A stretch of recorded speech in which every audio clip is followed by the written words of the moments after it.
So a few weeks ago I posted an overview video for the upcoming MMORPG Ashes of Creation, and it turns out the vast majority of you are very interested in this game, and like I said, if you had enough questions I'd organise a Q&A video with one of the developers, so that's what we're doing today. This is more of a podcasty video, but there'll be random footage in the background if you're interested. Before we start though, Ashes recently launched on Kickstarter and reached its funding goal in something crazy like 16 hours, which is by far the fastest I've ever seen an MMO get funded before. Due to everything I've seen and heard about the game, I actually decided to become a backer myself, as this is currently my #1 MMORPG that I'm excited for, even though it's a long way off. In case you're interested in helping Ashes hit more of its stretch goals, I'll leave a link to the Kickstarter in the comments below. Additionally, if you want to help support my channel, I'll be leaving my referral link to the game in the description too. With that being said, let's begin the video. So, I suppose the first thing we should do is you should introduce yourself. What do you do at Intrepid Studios? And it might as well lead into the first question. What drove you as developers to create Ashes of Creation? Why an MMO? And are there any specific MMOs that you're drawing inspiration from to help create AOC? All right, well, I'm Stephen Sharif. I'm the creative director here at Intrepid Studios and founder. What drove me to create Ashes of Creation? Well, that is a big question. So, I spent the last 25 years of my life being a gamer, and the genre that always interested me the most was MMORPG genre. It's something about the aspect of that massive community that you really don't experience anywhere else in any other game. The ability to interact with thousands of people from across the world, people who you would never have gotten to meet or spoken with before. And I've been playing MMORPGs since I was able to sit tall enough in a chair and reach up to the keyboard. I mean, yeah. I think my first MMO was Neverwinter Nights on AOL back in like 1992. Oh, and wow. I was 7 years old, and it was $6 by the hour to play. Different times. Totally different times. Like as my gaming history progressed and I grew older, I got to play in pretty much every MMORPG under the sun, and I loved always that community aspect of what made MMOs great. So, over the past several years, I was kind of upset with the way that the industry was treating this genre.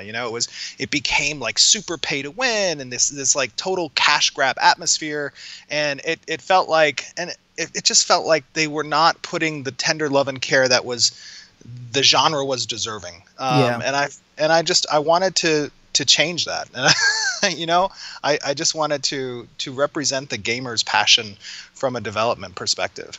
Yeah, I think I saw one video from a YouTuber called Fever where he's talking about Ashes of Creation. He shows you in Arcade as a guild leader, I think it was, doing some kind of epic speech. Okay, I will admit I like to RP a little bit. I mean, I think it's, RPG is a huge part of the MMO experience. That's why it's an MMORPG genre. Yeah.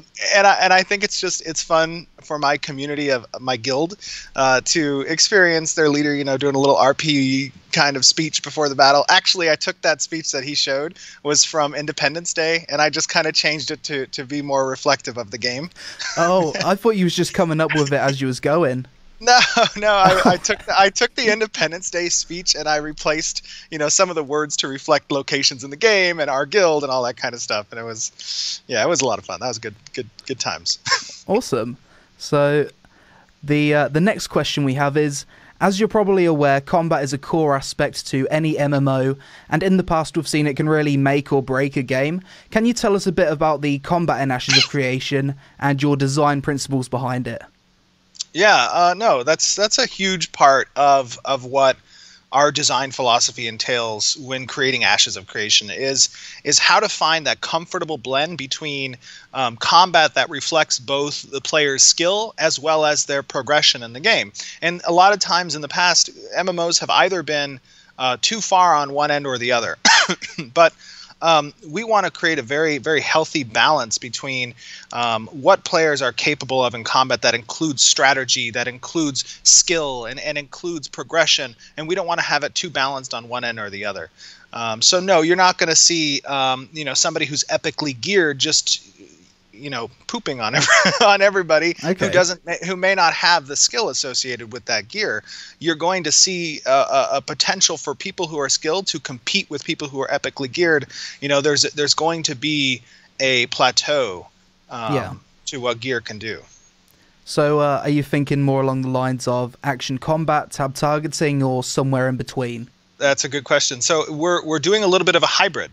We have a hybrid between positioning, movement, dodge skills that are more action friendly, and then we also have elements of the tab targeting included as well that can involve a little bit more strategy on the battlefield. A huge issue with going primarily one way or the other is that both system has their faults. And we want to kind of include the aspects of both systems that are positive in the way we're developing Ashes of Creation. So it's really comfortably a hybrid between tab targeting and action oriented. Okay, so in a way, will it depend on the class you're playing? Will casters, for example, maybe be more tab targeting oriented? And it's not really dependent on the class specifically. All classes are going to include a healthy balance of both the tab targeting systems and action systems. So we want to make sure that, like, if you're playing a martial class, that's a melee class, you're going to be able to exercise that action-oriented combat system on the battlefield while at the same time having a comfortable blend of certain tab targetable skills. Okay. Nice. Yeah. So moving on, your Kickstarter page mentions enhanced naval content and exploration. Can you give us more of an insight as to what this means? Will we be able to find underwater treasure? And what would be the benefits of participating in ocean content? Well, personally, my most recent experience with MMORPGs, was that game that you mentioned. And one of the great appeals I felt of that from an MMO perspective was the naval experience. Yeah. And obviously that's not for everybody, but at the same time it's a pretty cool aspect to have in a game, and I was happy to have that as one of our stretch goals, which it looks like we're going to be achieving either today or tomorrow.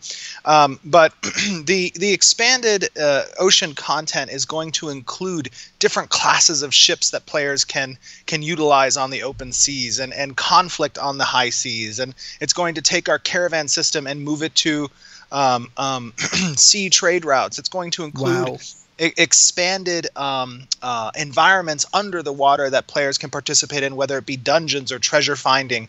It's going to include aquatic monsters, aquatic mounts that people can have. We just want to take the design from the land and start to focus on what it can be done in the water. Nice. So there'll be like islands and stuff you can travel to. Yeah. Cool. Absolutely. Yeah. Okay. I think the next question you've already touched on. It says, would you describe Ashes of Creation as a skill-based or gear-based game? I think you already touched on that, didn't you? Yeah, I did. It's important to emphasize both to a degree. We want progression to mean something, and we want skill to mean something as well. And finding that comfortable balance between the two is important when we're designing our combat. Yeah. Ashes seems to be a very player-focused game, and by that, it needs a lot of players to really be a living, breathing game. Are you afraid of that at all? And do you have any plans in place in case one server doesn't have enough population to function as intended? Well, I'm definitely not afraid of it being a player-focused game. Yeah, I want Ashes to have a high population, obviously, because you're right. A lot of the systems that we're focusing on revolve around having a pretty substantial player base. And I think that's important because, as I said, MMORPGs, what makes them so unique is that the first M, that massively experience. And when designing Ashes of Creation, we wanted to cater, our system, our design philosophy towards being a massively multiplayer game.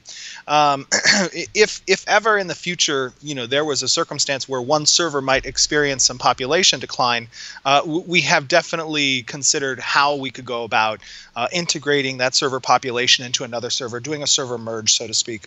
It's definitely something that we don't want to have to experience, but it's something that we've accounted for and would be able to fix. Or okay, great. So, as Ashes of Creation is more of a sandbox MMO, how do you plan on expanding the game's content after release without making the old content irrelevant, if you know what I mean? Will it have expansions or patches? Absolutely. We plan to have a lot of expansions, and it kind of caters towards what our node system is, like how our node system works.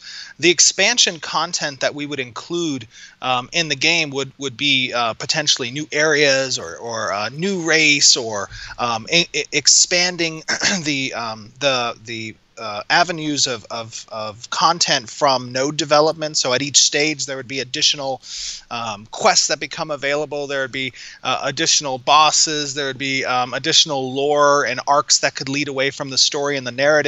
There could be additional battlegrounds, and just really, like, we want to make sure that being a subscription model game means that there has to be continual development of the game itself. So we have regularly planned after launch expansions and chapters that are going to build upon the game and not make it this stale or stagnant type of experience. We want to make sure there's a lot of fresh content that's going to be coming out on a regular basis. Good to hear. So, as you've already mentioned, Ashes of Creation is going to be a subscription-based MMO, and it's also going to have a cosmetic cash shop with no box cost. What made you go with the decision to go the subscription model route in a time when most new MMOs coming out are free to play? Well, probably the most important aspect of that is I do not want any way, shape, or form there to be pay to win in Ashes of Creation, or there even to be pay to convenience, or any type of cash grab scenario. So usually you see, and this is my big gripe with recent development in the MMORPG genre, you see these free-to-play games come to market, and then they put player advancement in the game behind a paywall. Yeah. And they put these highly incentivized items that you can get from the cash shop that are like just blatant pay to win monetization strategies. Yeah, too good not to buy. Exactly, and it makes me so mad. Like when I was playing these games, the part of being a part of a community and in a game like this is that you're problem solving, you're advancing, you're progressing together with a community. And if you got one guy that just jumps in and, okay, he's at the top of the food chain now because he spent 5 minutes purchasing things in a marketplace, is like, what? Are you kidding me? So, like, the subscription model allows us to move away from that, right? It keeps funding coming into the company that we can constantly give new updates and new chapters and new content in the game, while at the same time not having to rely on any of these monetization gimmicks of the pay-to-win and cash grab scenarios that we've been experiencing. Now, I hate to like pounce on the industry because I'm just coming at it from a gamer's perspective, and I don't want to say, all the stuff has been crap that they've come out with, because there's definitely been stuff that has caught my attention for a period of time. But at the same time, I recognize that this is a reverberating trend among us as a community, what gamers want to see, and it just bewilders me to see that companies don't see this. So Ashes of Creation is coming on the scene saying, yes, we're going to be a subscription model game, and we have to be, because we don't want to see pay-to-win cash grab strategies instituted. Another reason why is, from a security perspective, it is a much higher wall to scale for gold sellers and botters if they have to subscribe to a game. Yeah. And while we're going to have very strict, very good security measures in place when it comes to behavioral algorithms and watching what accounts are doing, we also have a high wall for them to first pass, which is having subscribed accounts. So I think that it just goes to make a better player experience, coming from myself, who's been experiencing these games. Yeah, I think a lot of people watching this video are going to be very happy with that response, as pay to win does seem to be the biggest concern with the MMORPG community in general. Right, for sure. Yeah. So, on to the next question. Can you tell us a little bit about the character customization in Ashes? Will I be able to make my character look completely different from everybody else?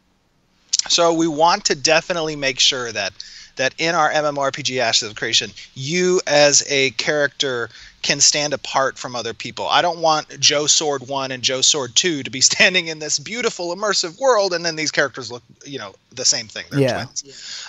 We want to have a lot of character customization. Our character creation suite is going to be extremely versatile.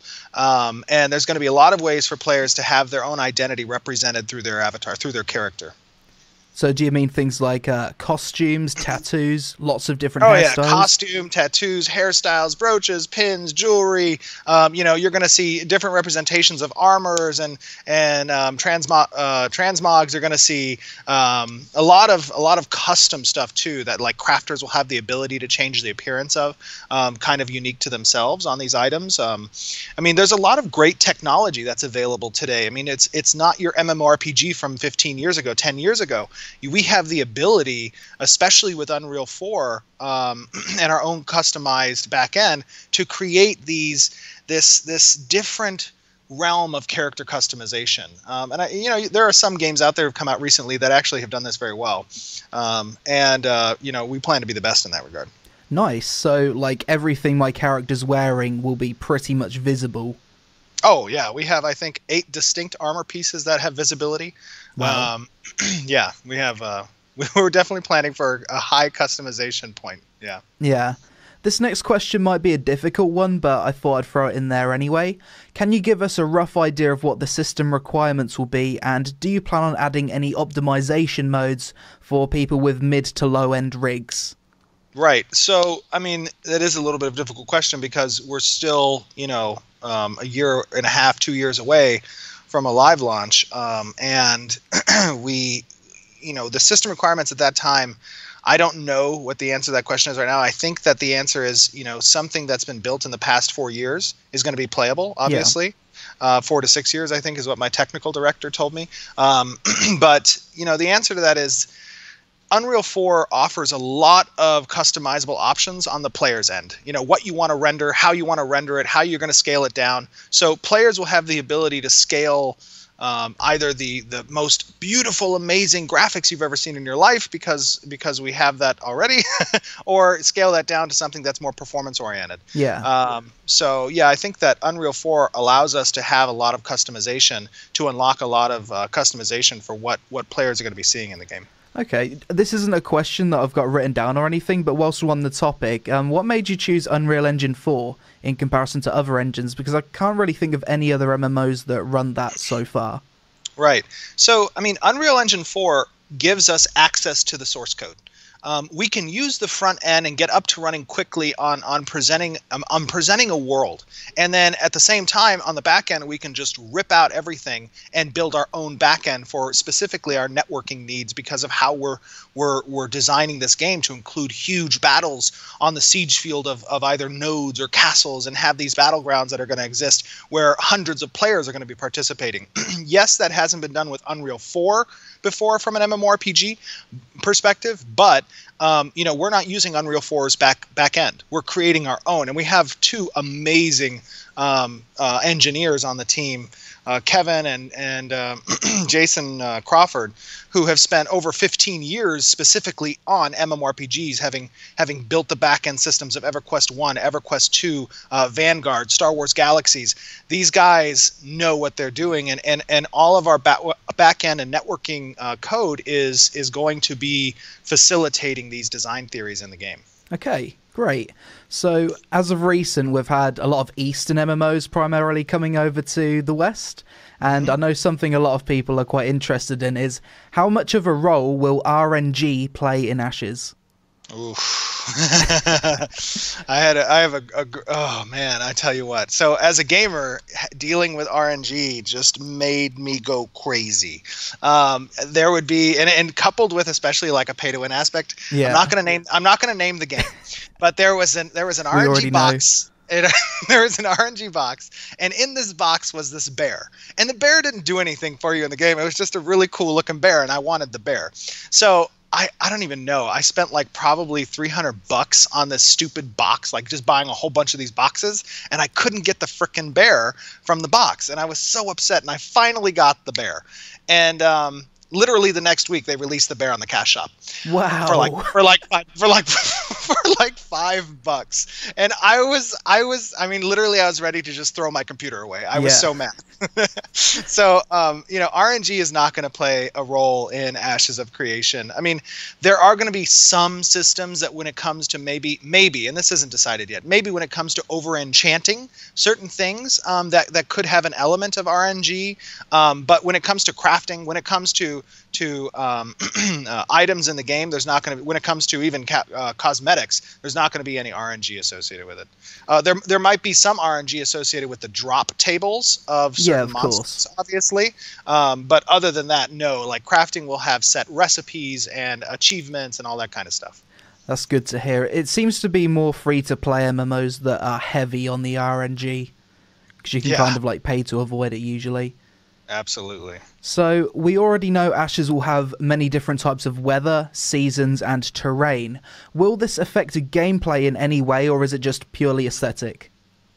No, it will affect gameplay 100%. So part of our seasons are kind of they're non-static. Like they are static, but they're also non-static. So zones will experience different seasons based on their location in the world, and they'll be going through these seasons. And you'll have different types of crop cycles, rotations that are associated with seasons. You'll have pathing that opens up when summer comes, but is closed when winter approaches. You'll have solid water where you can walk on the water and you won't have access to what's under it if it's in winter, but the water will be open when it's summer and spring and whatnot.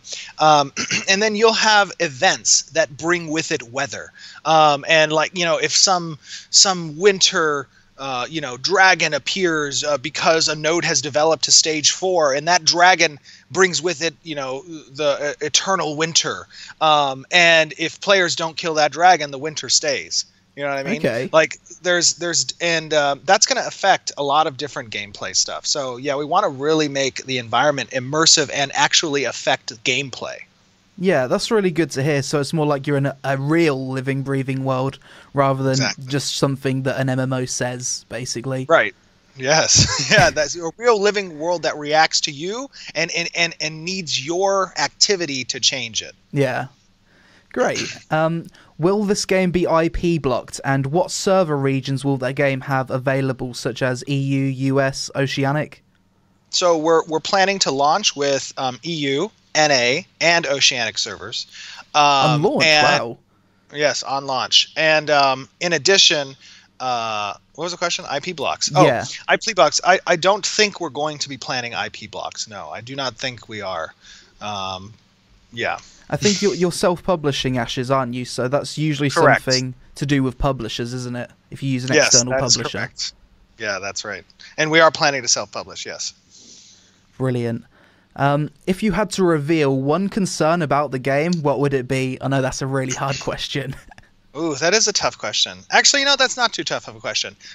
My concern, recently about, and this isn't about the game, this is a little bit about the direction that I felt the company should take in regards to how the game is marketed and how it interacts with players. And we took this approach to a referral reward system that kind of takes. It's not something that has been done. Like this has been happening for over a decade with influencers and media outlets and advertisements on Facebook and banner ads and all that kind of stuff, where these people will negotiate a special deal with a company. And myself coming into the industry and recognizing how marketing and advertising works, I felt that it was unfair to restrict that avenue of the game to just people with large social influences or media outlets with a website that talks about games. Yeah, I wanted to democratize the marketing of a game so that everyone can participate.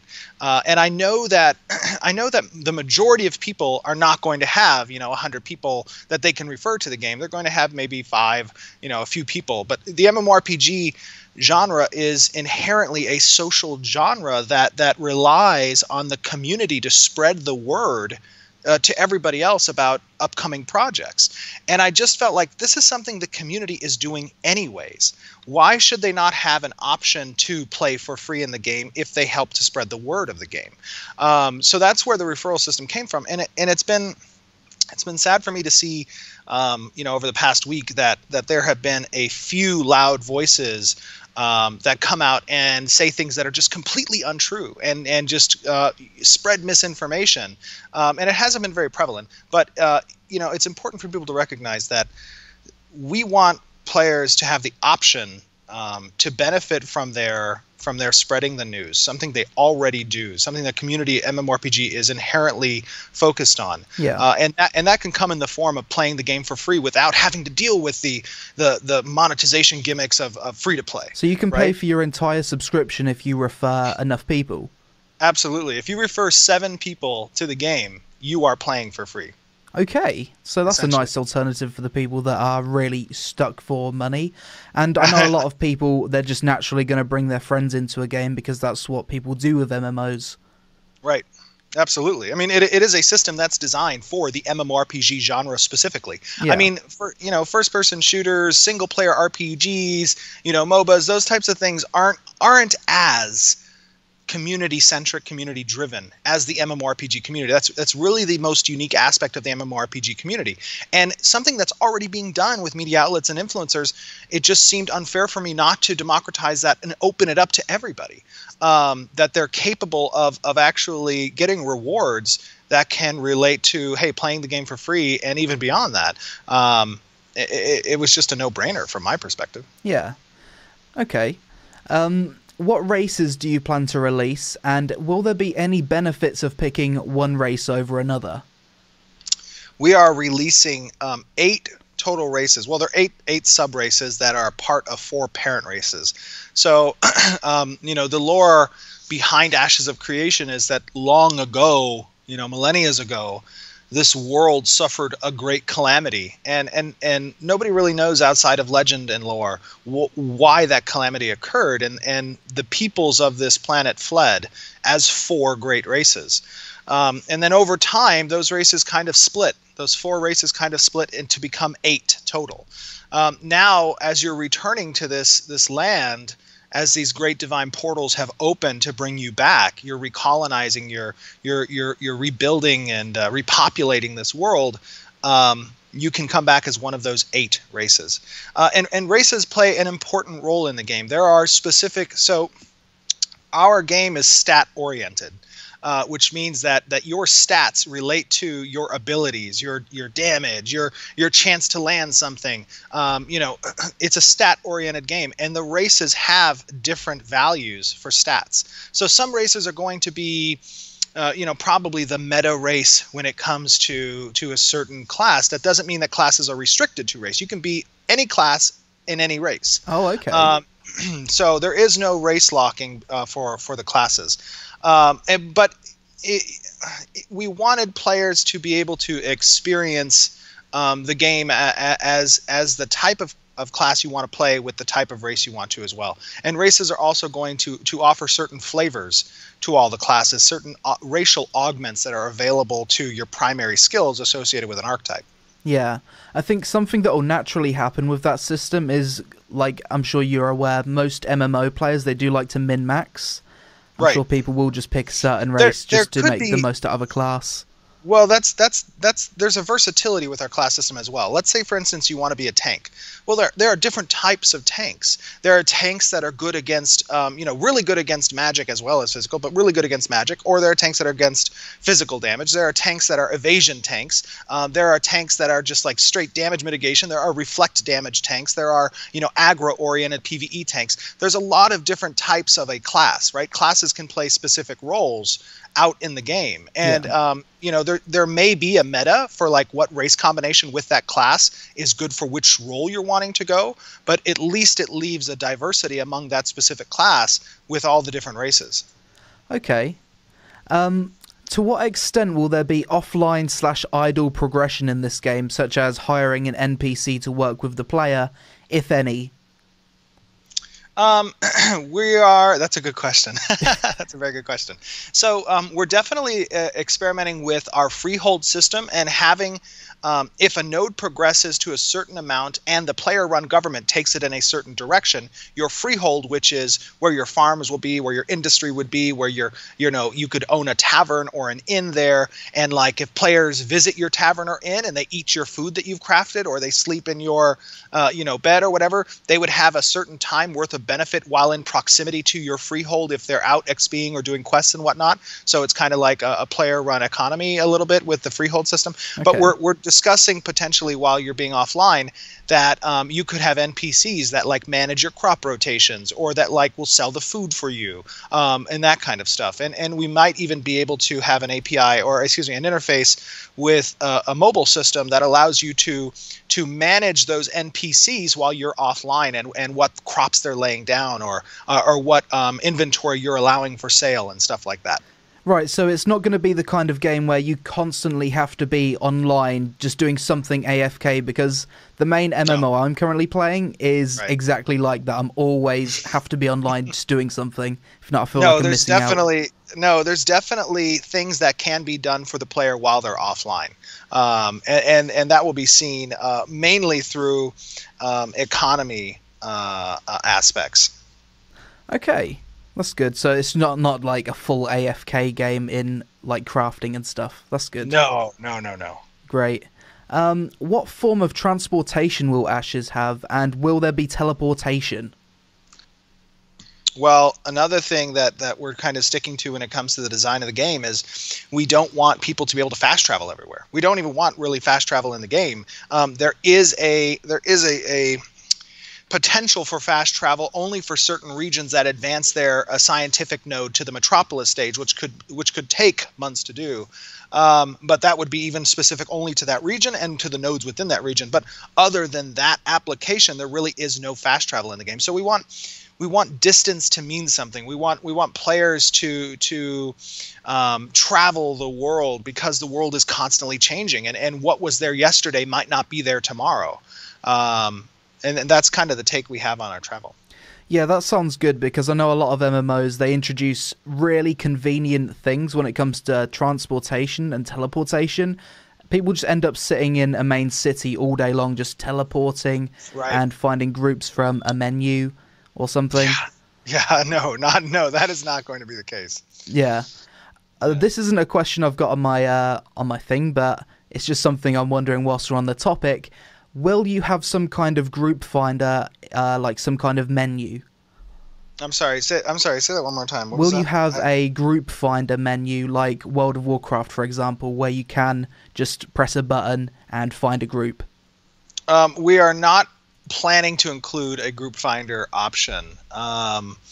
There will be in cities these centers where you can go and potentially make a listing, and people, if they're in that city at that time, can go to this center board and look for certain advertisements made by the players on like what class they can play or who they are. There could potentially even be a guild recruitment poster in the center of towns and stuff that players can rent to advertise their guild and stuff. But just a straight like dungeon finder, group finder interface, we're planning probably not to have. That's good, because it really does kind of kill the social aspects to MMOs. Absolutely. I think. Yes, I agree with that. When a node is destroyed or de-leveled, how will it affect its zone of influence in terms of difficulty and available content? So with each stage of development for a node, there is new content that becomes available.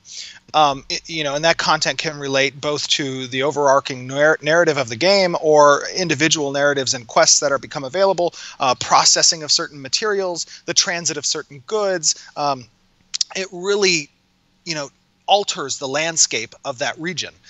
If a node gets de-leveled, the same is true, but in retroaction. Those quest lines become now unavailable. That content becomes behind the barrier of development again, and that's not a bad thing, because nodes the progression of nodes lock out the development of nodes that are adjacent to that node. Yeah. And content relates specifically to which node gets developed. If a city pops up near the coast as opposed to the node that could have popped up near the mountain, you're going to experience more sea-based content. You're going to have to go to that dungeon under the water as opposed to that dungeon within the mountain that have separate stories and separate drop tables and separate spawn tables associated with those arcs. So when one node goes down, that again opens the potential to develop another node, which is going to unlock new content. So that's kind of how the DLeveling works.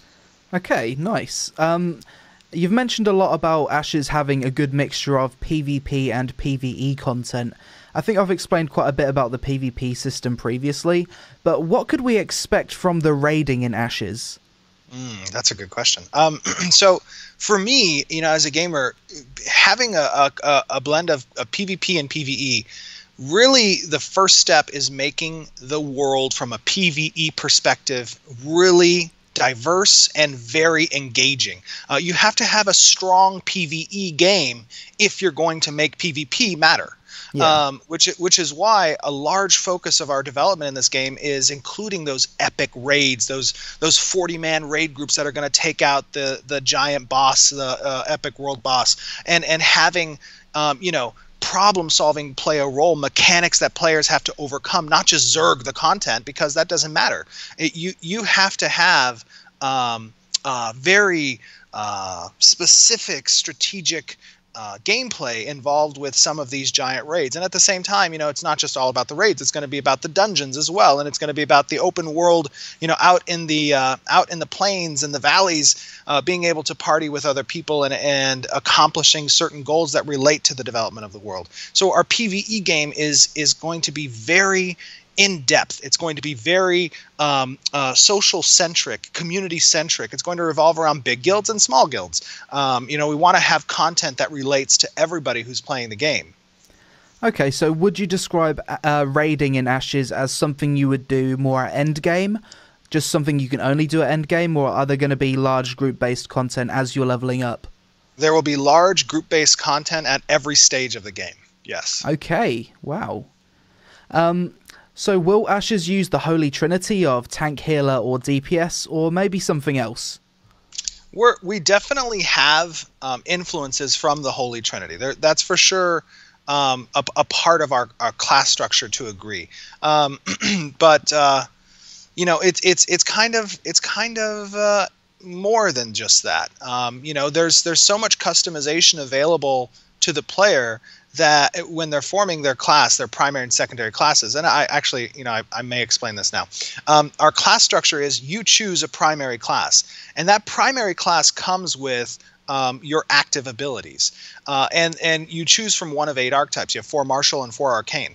When at a certain point later on, you get to choose a secondary class, and the secondary class doesn't come with new abilities, new actives. Instead, it comes with augments, and these augments reflect the flavor of that archetype. Now, you can double down on your class and choose as your secondary the same primary class you have, and that will make you, more focused on what your role is and your archetype, or you can choose a different one. Like, let's say, for example, you're a fighter and you have a rush ability, and you choose a rogue as your secondary archetype, and you apply the stealth augment to your rush skill.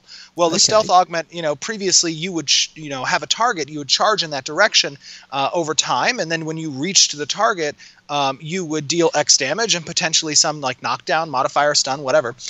If you choose the secondary rogue type and you apply that stealth mechanic, when you initiate the charge, you go stealth. And then you appear when you reach the target. So it's kind of like a subtle change to these skills that you have from your primary class that reflect the flavor of your secondary class. And does that fall into a Holy Trinity perfectly? No, it doesn't. Does it have some resemblance of the Holy Trinity? Yes, it does.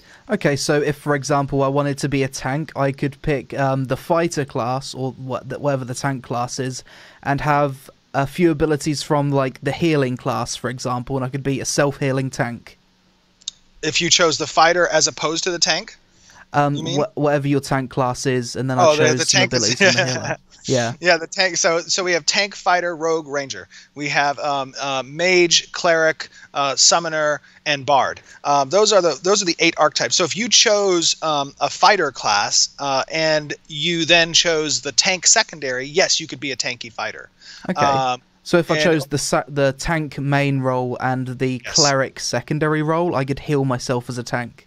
So you would have some augments that could heal yourself, that could sustain yourself in combat for sure. Okay. That would be our paladin class. So the tank with a cleric secondary would be a paladin, and the paladin wouldn't be able to heal the party necessarily, but he would have some self-sustaining abilities through these augments on his primary skills. Okay, wow. So this is probably another quite hard question. The MMORPG community has been burned so many times in recent years by games that promise a lot but fail to deliver. Is there anything you'd like to say to the people that are skeptical about Ashes of Creation? So that's a great question. I mean, no, that is I think hits the nail on the head. There has been, and this is partly what drove me to come out and do Ashes of Creation, is just getting fed up with how we as a community have been kind of burned by these recent developers. And it's not, I'm not trying to cause any problems in the industry. I'm very nice. Other developers that might be listening to this. But the fact of the matter is, I have been there and I have been promised things that didn't get delivered. And I have been upset with the way that the MMORPG community has been treated. And that's what led me to do this. So what's different about Ashes of Creation and Intrepid Studios is that it is being run by someone who has been jaded from recent development. And at the forefront of everything that we are doing at Intrepid Studios is keeping that in mind. We make sure that we're not going to make promises that we can't deliver on. We make sure that we're going to have delivery dates that we can keep to. We make sure that we're keeping the community at the center and that we're transparent and that we're in communication at all times, which is why, myself, I am on Reddit. I am on Discord. I am on our forums. As the head of the company, I am doing that kind of thing. And it definitely takes time. And there's times necessarily where I can't be there because we're doing design discussions or we're developing the game basically, but I want to make sure when I'm laying in bed with my phone to my face, I am talking to the community on Discord or whenever I can find the time, I am making sure to be in touch with the community. I think that's what kind of sets apart Intrepid Studios from other developers. Yeah, I think that's something we've definitely been in great need of. There's been a few times where I've been looking at the Discord and you sometimes just jump in and answer some questions from people. It's quite an involved approach. Yeah, that's because I've been there. I have experienced it. And there is nothing more frustrating than being a person who has devoted time and money and effort to a project just to see that project give you the hand and say, no thanks, I'm not going to talk to you about why we delayed this, timeline. I'm not going to talk to you about why we didn't include this thing we promised. And you know what? If you have a customer service issue, good luck. Go find your own way, That for me has been such a blatant smack in the face of a community that 100% it's at the forefront of what we're doing here at Intrepid Studios. Yeah. So the final thing I want to end with is, briefly, why should we play Ashes of Creation over games like World of Warcraft? What makes your game so different? Oh, that's a good question too. Okay, so Ashes of Creation intends to turn this industry kind of upside down, both from the perspective of you as a player and how you can interact with the world and have the world react to your decisions. I think that's probably the most central core philosophy of our design is that we're not creating new technology in the industry. We're using technology that's already been creating, but in a different way that includes a choose your own adventure and impact the world around you and become a part of a big community that can influence those changes. I want to see servers have different stories. I want to see people on those servers interact with each other and explain how they got to fight this giant dragon and change the chapter of this narrative. And another server's like, well, we got to kill this huge kraken in the sea and it destroyed 100 of our ships. It's like I want there to be something that reacts to the community's decisions. And that's, I think, a little bit different than what a theme park has to offer. A theme park kind of creates these stations, these rides that you get to go from point A to B to C to D to D, you know, whatever, and you're kind of just experiencing this curated content. Obviously, we have curated content, but it's behind a decision wall. It is behind a wall that the players have to choose to open that door and experience that content. And I think that better reflects what the MMORPG experience should be for playing these games. Yeah. Well, personally, since hearing about the game, I've just been so incredibly excited. It just sounds like the game that I've been waiting for. And I know I can speak for myself and most of the MMORPG community when I say we're behind you and we really, really want you to make a big success of it. So thanks for taking the time to talk to me, and really best of luck with pulling off and making this game reach its full potential.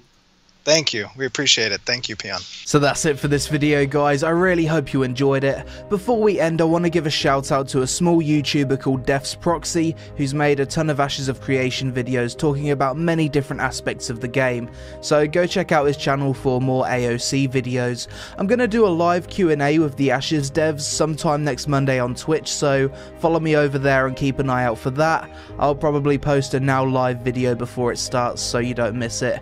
Thanks for watching this video though. I hope you all had a great day, and I'll see you again really soon.